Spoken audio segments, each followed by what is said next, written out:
Since 1944, the cold air of February 1944 sliced through the French countryside like a blade. Snow clung stubbornly to the fields, and the roads had turned to brown slush under the boots of retreating soldiers. In the shattered remains of a small village near the Belgian border, a man named Jacob Moreau worked silently beneath a shredded canvas tarp stretched over what remained of an old war tank. Jacob was not a soldier, not anymore.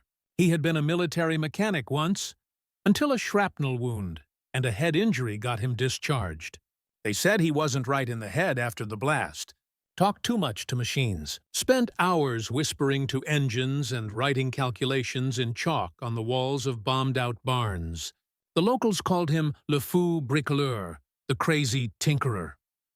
But no one bothered him, because while Jacob spoke little, he worked with a focus so intense it scared people. The tank had been abandoned months ago, a rusting hulk with a blown track and a shattered turret. German forces had left it behind when they pulled back, and Allied patrols had no interest in dragging a dead machine across the muddy terrain. But Jacob saw something in it, something sleeping beneath the steel. He'd been scavenging the countryside for weeks, collecting gears, wires, tools, and any piece of military junk that could be turned into something useful. He even traded his last bottle of wine for a set of American spark plugs he knew he'd need later. Jacob didn't sleep much.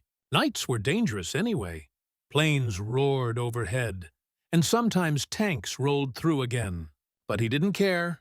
He had made a promise to his brother Michel, who died in the first shelling of the village. Jacob had found what was left of him near the barn, crushed beneath the burning husk of a truck. Michel was a tank commander. Jacob never got over it. He believed this tank, this forgotten beast, could become something else, something that would matter. He worked in silence, only breaking to light a cigarette or sip black coffee heated over a stolen stove coil. The tank had no name, no markings, just the serial numbers half scratched off the inner hull. He called it Gustav, after his grandfather who built windmills by hand. Jacob had no formal plans, just sketches and blueprints he etched in charcoal on the tank's side, adjusting daily as he figured out what fit where. The turret was unusable, so he stripped it out and built a low-profile platform. He found parts from a downed aircraft and welded them into the suspension. The engine, God, the engine, he rebuilt from scrap and sheer stubbornness. People started watching him, first from a distance, then closer. A few local kids would sneak in to see the progress. Jacob ignored them. One day, an American soldier came into the barn, probably just trying to warm up. He stood watching for a while, and then asked, "You really think that hunk of junk's gonna move?" Jacob didn't look up. He just answered, in his rough English, "It will not only move, it will remember." The soldier laughed, but not cruelly, just a little amazed. "You're nuts," he said. But he handed Jacob a steel coil and said, "Use this. Might help with the recoil system." Bit by bit, Gustav began to resemble a machine again. But it wasn't the same as before. It was lower, sleeker, more compact. Jacob had designed it to be fast, maneuverable, a hunter rather than a shield. He installed thick slabs of scavenged armor at sharp angles, enough to deflect smaller rounds. Instead of relying on standard shells, he fashioned an internal launching system using spare airplane parts that could fire modified grenades with brutal force. Everything was untested. Everything could blow up in his face.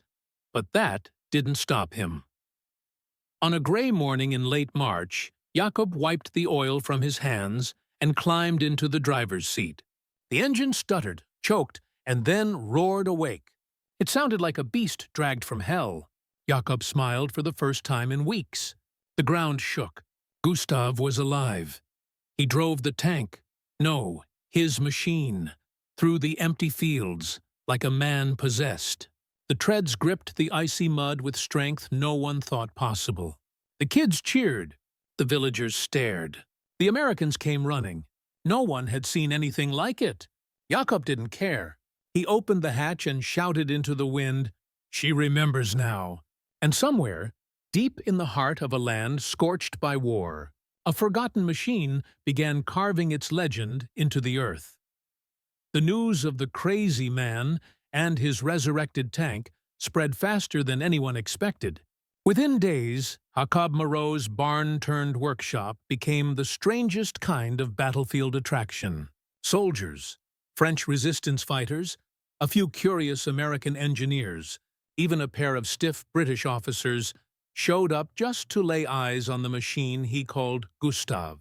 Some came to laugh, others came to see if the rumors were true. But no one walked away unimpressed. Gustave didn't just move. He roared like thunder and twisted across the fields like a predator.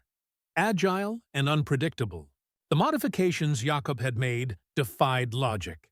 A German panzer mechanic took one look and muttered, "This shouldn't work. None of this should work." But it did. Still, it wasn't enough for Jacob.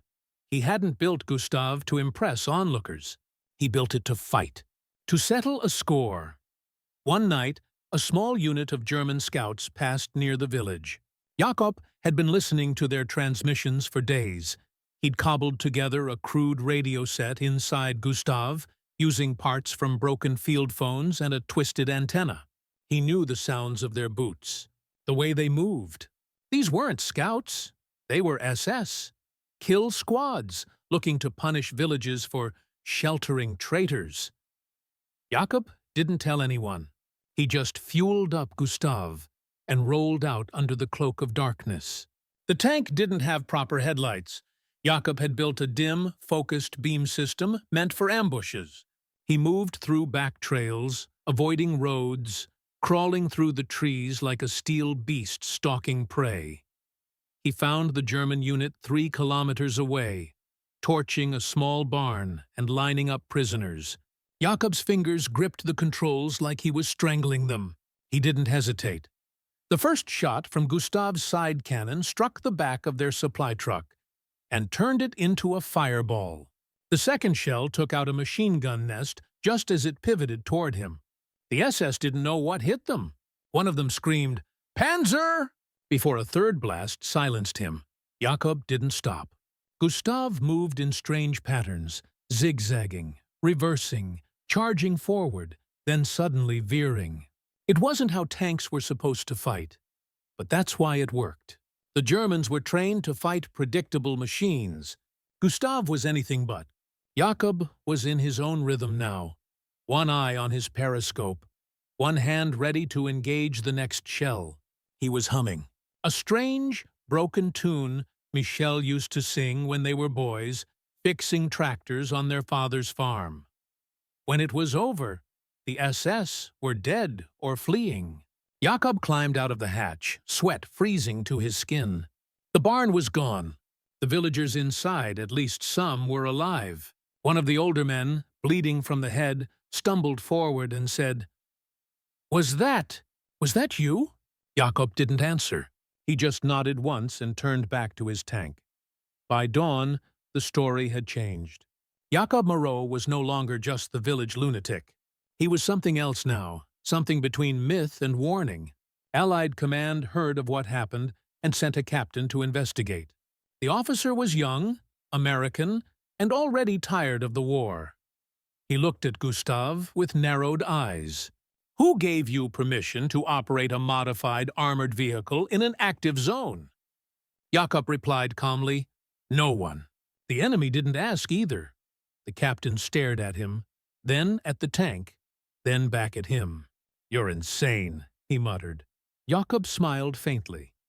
"So they keep saying." But instead of arresting him, the captain did something strange.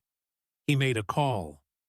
Jacob didn't know what was said, but by the next week, he was ordered to join a covert unit of engineers and irregulars on the front. They didn't want Gustave for parade shows anymore. They wanted results. Jacob agreed, but on one condition. He drove alone. He wasn't a soldier anymore. Not by their standards. But war had its own language, and Gustave spoke it fluently. Jacob believed the tank had soul now. a haunted machine carrying not just steel and oil, but vengeance.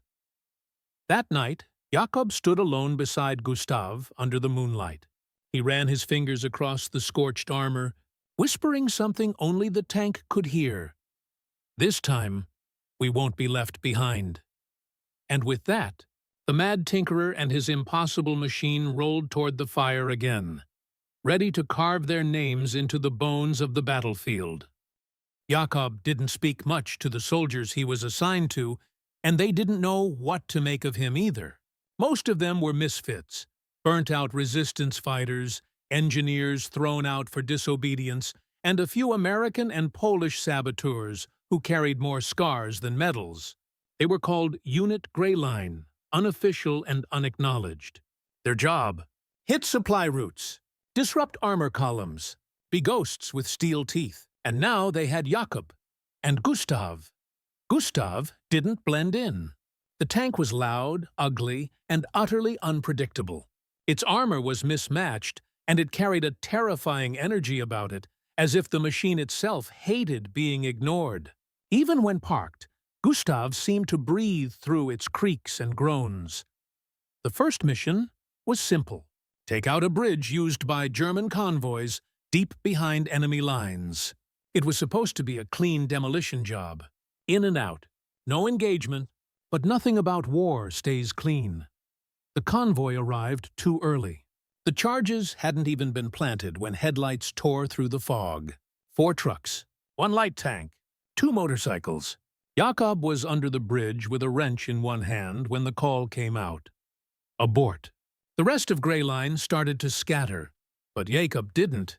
He climbed back into Gustav with quiet urgency. No time for planning, no time for backup. As the enemy approached the bridge, the first thing they saw was a flicker of movement near the tree line. Then Gustav roared to life.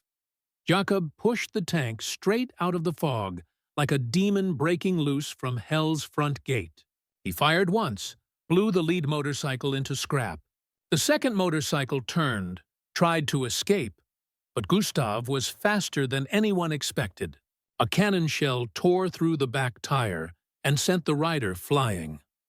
The German light tank reacted. Too late. Its turret turned, but Jakob had already pushed Gustav to the edge of the bridge, slammed the brakes, and swiveled the cannon mid-skid. The modified shell he'd loaded wasn't meant for direct tank combat, but at this range, it didn't matter. The impact split the enemy turret open like a rusted can. Gustav didn't stop. The bridge wasn't cleared. No charges, so Jakob made a decision no one would have made in their right mind. He drove through the structure. The supports groaned. The steel cracked beneath the tank's weight. One of the Greyline fighters screamed into the radio, "He's going to kill himself!" But Jakob knew what he was doing. At the exact center of the bridge, he yanked a hidden lever beside the driver's seat, a system he had built weeks ago but never tested. A chemical trigger. Beneath Gustav's belly, hidden explosives, rigged with pressure and fail-safes, activated. Jakob hit the throttle and launched Gustav forward. The bridge exploded just as the last German truck entered. Flames swallowed the convoy. Metal screamed. The tank shot out through the fire like a phoenix in reverse, trailing smoke and ashes behind it. When it was over, the forest was quiet again. Jakob emerged from the hatch, soot covering half his face. The right side of his jacket was scorched. He limped slightly. His leg had slammed hard against the panel during the impact. But he was alive. Gustav, too. One of the saboteurs looked at him like he'd seen a ghost. "You're not a man," he muttered. "You're something else," Jakob didn't argue. He just sat on Gustav's smoking hull, pulled a crumpled cigarette from his breast pocket, lit it with a match he kept in his boot, and looked out at the flames below. "Something else is what this war needs," he said flatly. Command tried to reprimand him. They couldn't. The mission was technically a success. They sent another officer, some high-ranking British colonel, to scold him, to remind him of chain of command. Jakob didn't even get out of the tank. He opened the hatch, stared at the colonel, and said, "You want me to follow orders, sir?" Then write me new ones, ones that get the job done. The colonel didn't reply. He left 10 minutes later without saying another word. That night, Jakob worked on Gustav again. He never stopped improving the machine. He replaced melted wiring with radio cables, reinforced the lower plates with spare track links, welded salvaged metal from the burned convoy directly into Gustav's frame. Everything was repurposed, reborn. Jakob talked to Gustav in the dark, quietly, as if speaking to an old friend. They called you junk once. They called me crazy. But you and I, we're making history out of what they threw away. Gustav didn't answer, of course, but in the stillness, the tank gave a soft groan, steel settling into itself, almost like breath. Jakob smiled and whispered, "Good girl." Somewhere beyond the woods, artillery cracked again. The war wasn't over. Not yet. The next assignment wasn't whispered through chain of command. It was shoved under doors, passed between trembling hands, and spoken of like a suicide note. A German heavy armor unit, nicknamed the Wolves of Steel, had broken through the Allied flank 2 nights earlier. They weren't just soldiers.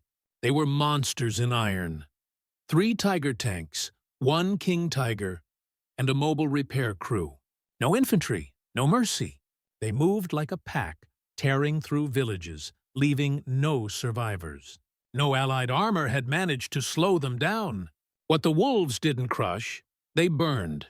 Unit Grey Line was told to slow them, delay them, stall long enough for reinforcements. No one believed they'd survive, except Jakob. He didn't hesitate. He didn't even ask who else was going. He simply rolled Gustav into position and said, "We'll buy the time, but don't wait for us." The plan was madness. An ambush inside the narrow canyon road outside the abandoned town of Beaumont-le-Ruiné. Jakob scouted the terrain himself, on foot for hours, marking weak rocks, noting sound echoes, mapping every turn. When the unit returned that evening, he handed them each their roles, their hiding spots, their fallback points. No one dared question him anymore. Gustav was patched up again, thicker plating over her flanks. Jakob had mounted 2 extra smoke dispensers and rigged a brutal surprise in the undercarriage, homemade incendiary traps. Her hull bore new scars, new welds, and a red handprint Jakob painted himself on the side. No one asked why. When the wolves arrived, the forest froze. The tigers crawled down the winding path like giants out of hell. Engines growling, barrels swiveling. The King Tiger led the column, slow, confident, proud. That's when Jakob struck. A single shell from Gustav cracked through the canyon. It wasn't aimed to kill. It was aimed to echo, to call the monsters forward. The King Tiger halted, adjusting position. That moment of hesitation was all Jakob needed. He launched Gustav straight down the slope. No cover, no backup, no fear. Grey Line opened fire from both sides with Molotovs, rifles, and old anti-tank launchers. Useless against the Tigers, but distracting enough.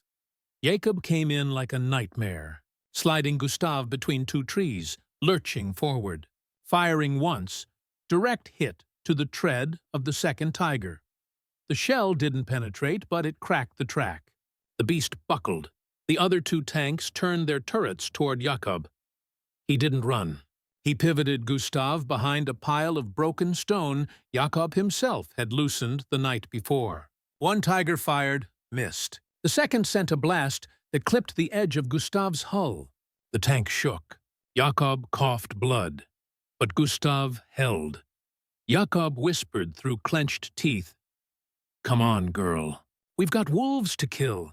He popped smoke, thick, choking black clouds, and reversed hard, then turned sharply and came out from the side, flanking the immobilized Tiger. He didn't fire. Not yet. Instead, he drove Gustav up a collapsed hillside, angling the cannon downward onto the top of the tank. One shot.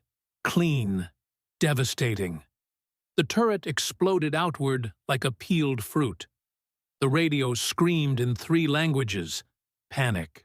Orders. Curses. One of Greyline's fighters was down. The canyon was chaos. But Jacob never stopped. Then it happened. The king tiger spotted him. Face to face, less than 70 meters. No tricks, no smoke. No more hiding. Jacob gripped the control levers. Gustav was faster, but not stronger. One wrong move, and he'd be crushed. They both fired at the same time. Jakob's shell hit just under the king tiger's barrel, sending shrapnel screaming. But not enough to stop it. The enemy's shot struck Gustav's front plate. Dead on. The world turned white. Jakob was thrown back inside the tank, smashing his shoulder against the control panel. The hatch above him tore partially open. Smoke poured in. The dashboard flickered. Alarms screamed. But Gustav didn't die. She didn't move. But she didn't die. Jakob dragged himself upright, face bleeding, ears ringing. His fingers reached for the emergency override. Sparks rained from the ceiling. He could barely see, but he knew. The shot had pierced through, but the extra plating he welded 2 nights ago, it held. Barely. The shell detonated inside the outer armor, but didn't reach the engine. Jakob roared, something primal, and slammed the override. The undercarriage bombs armed. He launched Gustav forward. Full throttle. No time for aiming, no plan. Just rage. Gustav slammed into the side of the king tiger with a bone-rattling crash. Jakob released the charge. The explosion shook the entire canyon. Both tanks vanished into flame and earth and smoke. The wolves of steel were broken. When the dust cleared, only one tank remained standing, burning, sparking, wheezing. And somewhere inside the wreck, Jacob Moreau was still breathing. The fire didn't die for hours. Smoke curled into the sky like black fingers clawing at heaven, and the canyon stank of burning oil, scorched flesh, and the metallic stench of torn steel. Greyline survivors waited, staring at the wreckage of the king tiger and the barely standing shell of Gustav, unsure if Jakob had survived the blast, or if he'd taken the wolves of steel with him into the abyss. It was near dawn when they heard it, a low groan of twisted metal, a sound like something breathing through broken lungs. Gustav moved. She didn't roll. Her treads were jammed, the left one completely split. But she shifted forward in short, ugly jerks, dragging her own weight like a wounded animal refusing to lie down. Her front plate was shredded. One side of her cannon cracked and blackened. The smoke leaking from the top hatch was thick and angry. Then the hatch opened. Jacob Moreau pulled himself out slowly, his left arm limp and dangling, face covered in blood and soot, eyes barely open. But he was alive. He didn't raise his hands or call for help. He just stood on top of Gustav, swaying in the wind, staring at what remained of the king tiger burning beside him. Greyline stood in silence. No cheers, no war cry, just a moment of stunned disbelief. Because Jacob hadn't just survived. He had won. They carried him back to camp on a makeshift stretcher. He didn't speak for 2 days. The medic said his shoulder was shattered, a rib was broken, and he had severe smoke inhalation. Any other man would have been dead. But Jacob wasn't like other men. While he recovered, command began whispering about him. What he'd done wasn't just battlefield courage, it was insanity that worked. The higher-ups didn't know whether to award him or lock him up. But soldiers from all over started talking about the tank that killed a king tiger by ramming it. The madman who built a monster. They started calling Gustav the Ghost of Steel. Jakob heard them whispering. When he could finally sit up, he asked for a pen. He didn't write a letter. He drew blueprints. New ones, more brutal, more impossible. "This isn't over," he rasped. barely able to breathe through the pain. She needs more teeth. The engineers who came to see him thought he was delusional until they saw the designs. A new cannon, compact and high pressure. Angled smoke release valves for misdirection. Side exhaust traps. Even a makeshift mine-sweeping arm made from shredded tank flaps and coiled steel. One of them, a grizzled Polish tech named Mirek, shook his head and said, "You're going to get yourself killed." Jakob didn't blink. "Not before I make them fear her name." They worked day and night. Greyline abandoned other missions just to keep Jakob's project alive. They believed in it now, not just the machine, but the man inside it. He was no longer just a tinkerer. He was becoming a symbol. Gustav was reforged from the wreck. What was left of the original plating was reinforced with scavenged tiger armor. The cracked barrel was replaced with something custom, shorter, thicker, fire-breathing. They mounted sharpened scrap along her flanks, blades made from bayonets and broken shovels, jagged and welded at ugly angles. She looked like a nightmare. Jakob painted a second red, handprint beside the first, one for Michel, one for himself, as Abend Vihans. The next mission briefing came down, this time from Allied Command itself. They didn't bother giving orders. They simply pointed to a map, circled a German artillery base that had been holding an entire flank hostage, and said, "If anyone can crack it, it's you." Jakob nodded once. "We'll go through the middle," the officer blinked. "That base is surrounded on all sides by anti-tank guns. The roads are mined. There's no middle." Jakob looked up, eyes cold and clear. "There will be." They all thought it was suicide. Again. But Greyline didn't argue. They knew by now, when Jakob said he'd go through hell, he didn't mean around it. He meant through. And Gustav? She was ready for it. That night, Jakob sat alone inside the tank, the hum of her engine softly echoing through the shell like a heart finally beating again. He pressed his hand against the console. "We're not ghosts yet, girl. One more ride." They moved under darkness. No radio chatter. No headlights. Just shadows and silence cutting through the woods like a blade.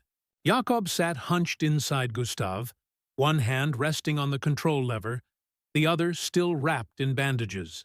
His ribs ached with every breath. His shoulder burned when he moved too fast. But his eyes, they were sharper than ever. Unit Greyline flanked him on both sides, spread out in staggered lines like wolves before a kill. No one questioned the plan anymore.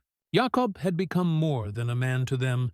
He was something between myth and machine. And Gustav, rebuilt with tiger bones and fury, had become a monster of her own. The German artillery fortress was nicknamed Die Schwarze Bastion, the Black Bastion, built into a hill, reinforced with concrete and steel, surrounded by a maze of trenches, anti-tank mines, and machine gun nests. Artillery cannons jutted from the hill like iron fangs, blasting hell into Allied lines every morning at dawn. No tank had ever breached it. None had ever tried. Jakob was about to. He had studied every grainy aerial photo, every survivor's sketch. There was a weakness, barely a crack in the armor. But Jakob saw it. A maintenance ramp on the west wall used for moving artillery shells down into storage. It was meant for carts and trolleys, not vehicles. Guarded lightly, because no one believed anything would dare come from that side. Jakob would. At exactly 3:07 a.m., Gustav rolled out of the woods. No hesitation. No announcement, just thunder. The German guards in the west watchtower barely had time to shout before the first cannon shell from Gustav blew it apart. Flames danced against the hillside. Sirens screamed. But by then, Gustav was already on the slope, crushing through the outer fencing like it was paper. A searchlight swept across the hill, caught her in full view. For a moment, the German defenders froze. The tank that stared back at them was unlike anything they'd seen. Covered in jagged armor, scarred with black soot and red handprints, its cannon glowing faintly orange at the tip, like a dragon's breath. And then it fired again. Jakob didn't slow down. Gustav climbed the maintenance ramp with brutal force, her treads grinding against the slope, sparks flying. Machine guns opened up from above, but the armor held. Bullets ricocheted. Jakob popped smoke and kept pushing. Halfway up, an anti-tank gun tried to reposition. Too slow. Gustav's side cannon caught it dead center. The explosion ripped men and machine into the air. Inside the fortress, panic exploded. Officers screamed in 3 languages. Alarms echoed through the metal halls. And some soldiers, those who remembered the canyon, whispered the name through trembling lips. Le fou et la bête. The madman and the beast. Jakob crashed Gustav straight through the rear service door. Reinforced steel buckled, bent, then gave. Concrete cracked beneath the weight. Inside the munitions wing, chaos reigned. Jakob was breathing hard now. Blood trickled from his nose. The impact had slammed him forward, his side screaming in agony. But his hands never left the controls. He didn't come to dent the fortress. He came to burn it. Greyline breached the east entrance, just as Gustav tore through the interior hallway like a battering ram possessed. Jakob fired inside the walls, shrapnel bouncing down corridors, tearing men apart. He aimed for the storage chambers, the ammunition stockpiles. This wasn't a fight. It was an execution. German officers tried to flee. Some begged. One aimed his pistol at Jakob's hatch as Gustav rolled by. Jakob didn't even look. He turned the tank, slowly, and crushed the man beneath the treads without a word. Then he saw it. The central ammo vault. Reinforced, sealed, guarded by a last squad of desperate men, Jakob didn't fire. He drove Gustav straight into the doors, full speed. Tied easy. Tank hit like a hammer from God. The explosion that followed could be seen from 10 miles away. The black bastion lit the sky like a dying star. Flames curled out of every window. Smoke poured from the hillside vents, and the west wall collapsed in a shower of stone and screams. Greyline scrambled out as the fortress caved in behind them. But Jakob, he wasn't with them. They circled back. Searchlights scanned the wreckage. Men screamed into radios. But the west wing was gone, obliterated. No sign of Gustav, no sign of Jakob, until a groan. Steel shifting. From the smoke and debris, something moved, covered in ash, trailing fire.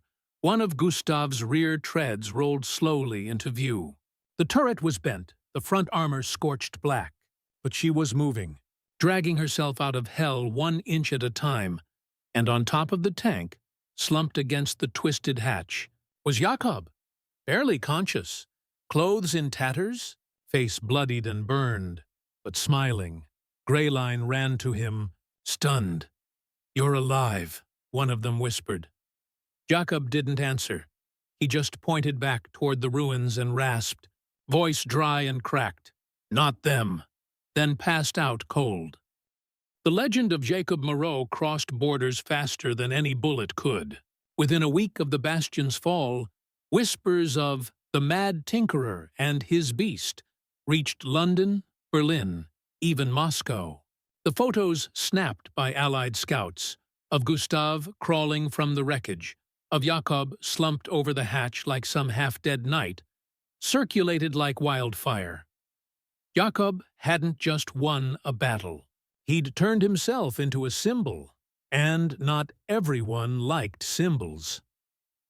While Jakob lay recovering in a makeshift field hospital with a collapsed lung and a shattered collarbone, the upper brass debated what to do with him. One American general called him a reckless liability. A British intelligence officer referred to him as an uncontrollable force. And a French official, someone who had once served with Jakob before his injury, called him something else entirely, a lunatic with a death machine. But no one could deny the truth. He had done what entire platoons had failed to do. He'd cracked an unbreakable fortress wide open, with nothing but a welded corpse of a tank and a broken man's will. By the time Jakob opened his eyes again, he was under guard. The officer who greeted him wasn't from Grey Line. He wore a clean uniform, polished boots, and eyes that didn't blink enough. "Jakob Moreau," he said. "You're being transferred." Jakob's voice was a gravel whisper. "To where?" The man didn't answer. He just handed him a clipboard and said, "Sign it. Command wants to debrief you in person." "You've made quite a stir." Jakob took the pen slowly. His fingers still trembled, skin raw from burns. He signed. But in the pit of his gut, he knew something was wrong. The transport wasn't a military truck. It was armored, silent, and unmarked. The route was unfamiliar. The guards didn't speak. And when they arrived, it wasn't headquarters. It was a facility. Cold. Hidden. Not on any map. Inside, Jakob was met by men in suits. Not uniforms. Intelligence. Maybe military. Maybe not. The man leading them was tall, with a thin scar across his cheek, and a voice like chilled glass. "You're not a soldier, Moreau. You're a weapon. A very loud one." Jakob stared at him, unmoved. "What do you want?" The man smiled, but there was no warmth in it. "You've done enough to inspire a movement. That's dangerous. For morale, for control. Soldiers don't follow orders when they follow ghosts." He leaned closer. "And you, Jakob, have become a ghost in steel." Jakob understood then. They didn't want him dead. They wanted him silent. He was offered a deal. Stay in the facility. Work on machines. Quietly. No more field missions. No more glory. In exchange, protection, supplies, and his own workshop. He didn't answer right away. Instead, he asked, "Where's Gustav?" The man paused, then replied, "Scrapped." Jakob's heart stuttered. The silence in the room cracked like a bone. "I built her," he said slowly. "She saved lives." "She scared the wrong people," the man replied. Jakob stood then, wobbling, still weak, but taller than anyone in that room expected. His voice cut through the air like a knife. "Then you better scrap me too." They didn't respond. That night, Jakob escaped. No one knew how, only that when the guards came for him at dawn, his cell was empty. The locks weren't broken, and the cameras had all gone dark for exactly 6 minutes. 6 minutes of silence. Enough time for a ghost to vanish. Weeks passed, then months, and then, one day on the Eastern Front, a panicked German unit radioed in. "There's a tank. No markings. Moving fast. Cutting through our ranks. We hit it 3 times. It won't die." The description didn't match any Allied vehicle. But the silhouette? Scarred. Rebuilt. Asymmetrical. Low-slung and brutal. Somehow, Gustav had returned. Jakob was gone. But not gone. He was operating in the shadows now. Not with command. Not with Grey Line. Alone. A man and his machine. Hitting supply depots. Derailing convoys. Disappearing into the smoke before the enemy could regroup. The Germans started calling him Der Schattenfahrer, the shadow driver. Allied command denied his existence.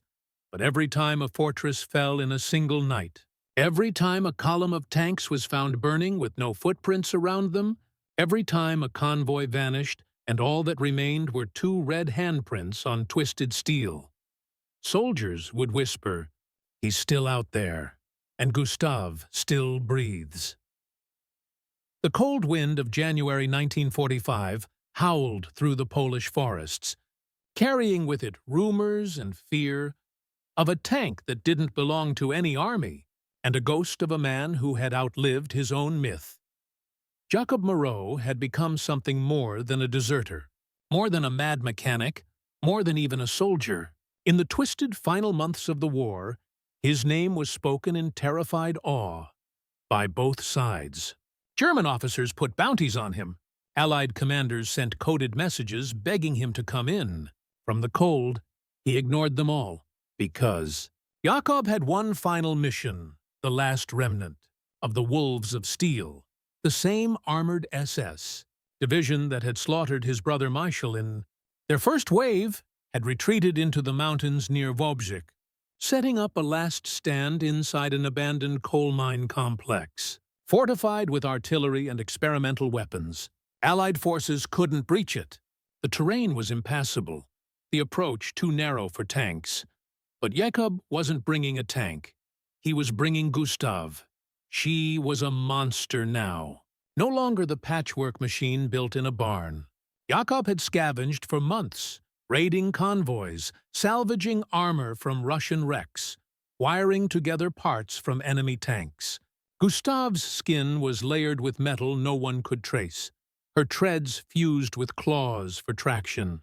A rear flamethrower system hissed from a modified fuel line. Her front cannon had been replaced with a crude but devastating rocket tube, welded straight through the heart of her rusted barrel. Jakob had given her a voice now, literally, a twisted air horn system that roared like an animal when activated. He called it the Scream. He'd only used it once. They'd called in an airstrike after that. He approached the mountains under cover of a blizzard. Alone. No infantry. No support. Just him and Gustav, rolling slow and steady across frozen roads, covered in snow and silence. The mine was more fortress than base. Spotlights scanned the trees. Mines littered the perimeter. MG-42 nests lined the hills. And behind it all, 4 tanks, 2 Panthers, 1 Tiger, and a monstrous prototype unit, painted jet black with no insignia. A machine built in secret, never tested in open war. Jakob didn't care. He activated the Scream. It cut through the mountains like a banshee, low, metallic, furious. Every German head snapped toward the sound. Panic took over. Troops scrambled. Officers shouted. And then Gustav rolled through the blizzard, smoke coiling from her sides, a cannon glow pulsing like a heartbeat. Jakob didn't wait. He fired the first rocket into the nearest machine gun nest, turning it into a fireball. Chaos. The Tiger tried to pivot, but Jakob cut hard right, used the trees for cover, and fired a second rocket into its side. The impact cracked the armor but didn't kill it. The Tiger returned fire. The shells slammed into Gustav's flank. Jakob was thrown inside. Blood from his temples smeared across the console. The tank screeched. Sparks flew, but the engine growled back. She wasn't dead. Jakob forced her forward, the treads grinding over snow and ash. He moved in close, too close for another shell, and slammed the flamethrower into the Tiger's exposed turret. Fire erupted. The crew inside didn't have time to scream. The black prototype rolled into the clearing. Jakob froze. This thing was enormous, sleek, armored like a steel coffin, bristling with weapons. It moved smooth, too smooth. They fired at the same time. Gustav's rocket hit the prototype's right side. It didn't even dent. The return shell struck Gustav dead on. The world went silent. The front plate blew open. Jakob was thrown back, smashing into the hull wall. The inside of Gustav filled with smoke and heat. Fire licked the ceiling, but Jakob, barely conscious, crawled forward. His hands blistered as he grabbed the last emergency lever. There was one weapon left. The one he never tested. A final creation. Built from aircraft bombs and desperation. Buried in Gustav's undercarriage. A suicide charge. Jakob pulled the pin, then he whispered, "Rest now, girl," and jumped. He hit the snow hard, rolled, slammed into a rock, couldn't move, couldn't breathe. But he watched. Gustav roared forward on her final breath.